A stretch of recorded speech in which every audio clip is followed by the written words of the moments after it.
Bismillah welcome to short video on generative AI versus human imagination in relation to academic activities, specifically from students' perspective, that how they can get benefit from generative AI without undermining their own faculties, capabilities, abilities, and their own hidden potentials and talents. For this, we need to understand what generative AI is. These are the developed models and algorithms which can generate new contents. Let's take an example of free version of ChatGPT. When you write any prompt, it could generate new contents for you relevant to that prompt. It could be any assignment, research document, any story, any poem, or could break down any topic, or could be a table of comparison, and or could be you can say a PowerPoint presentation.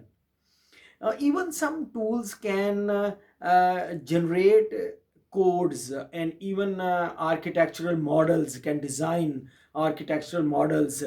So it means generative AI is helpful in almost all spheres of human life and human activities. These generative AI tools have some advantages and some disadvantages. The topmost advantage is to save time and energy, and the disadvantage is it you can say reduces the whole process of creativity and even whole process of learning if we evaluate it from academic perspective. So we need to pay attention to this process as well, of the learning process. What is the learning process? It's really very much important, and it is pivotal of a human growth. uh, and now for this, you can say we need now to understand the imagination. What is human imagination? This is a unique function of human brain. uh, it is to visualize uh, the things which are not present to one's own senses. So it results into creativity, which involves obviously critical thinking, cross-disciplinary approach, flexibility, inclusiveness, and it ensures one's own genuineness and originality.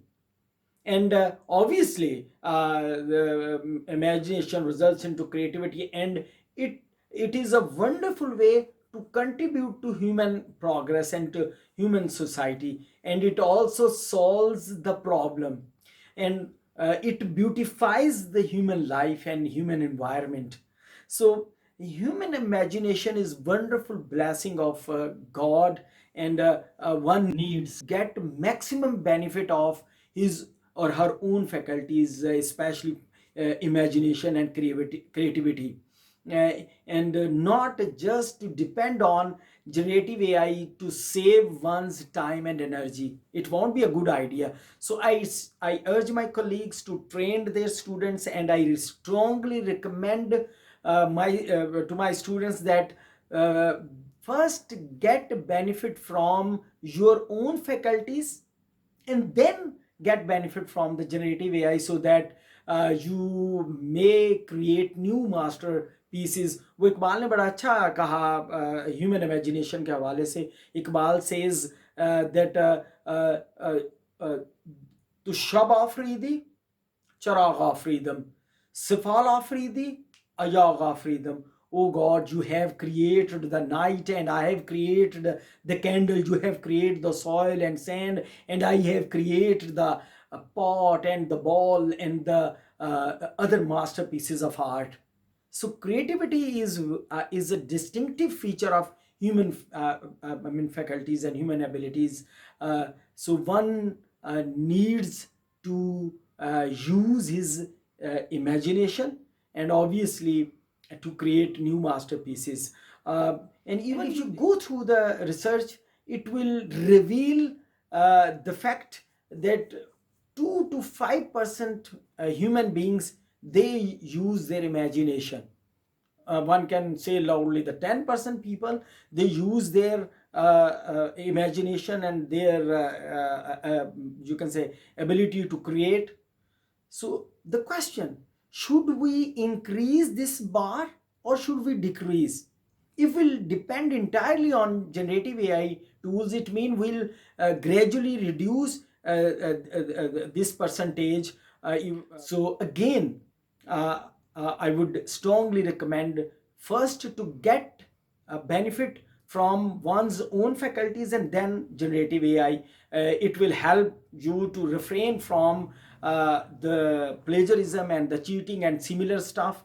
So it will obviously you can say help you to get in through the whole process of learning as well as the creativity. So, again, I would refer to Iqbal. Iqbal says कि रंग हो या खिश्तो संग, जंग हो या हरफो सौत, मौत जाए फन की है खूने जिगर से नमूद. I mean, whether it's masterpieces of literature or art or even creating any scenery with the colors or even composing any music whatsoever. So it involves one's own faculties, and you can say when he or she does the work passionately, so then the masterpieces come into you can say existence, and they become the part of the human progress and the part of human the life and the heritage. Who created generative AI tools? Obviously human brain, obviously human intelligence and human imagination and human creativity. Human created and generate these designs and these tools. And another wonderful aspect I would like to draw your attention to, that aspect, that generative AI cannot create new models or algorithms without human intervention, whereas human imagination is beyond the you can say models or any frame of reference. So it is visualizing the future even. So वो इकबाल ने again, Iqbal हमारी बड़ी रहनुमाई करता बहुत सारी चीज़ों में कि खुदा अगर दिले फितरत शनास दे तुझको, सकूते लालो गुल से कलाम पैदा कर. So human imagination even can create from the silence, whereas generative AI cannot. The experts can comment better on this, but with this hope that we continuously we need to work on our own faculties and also then get benefit from the generative AI tools. With this thought, until next video, Allah Hafiz.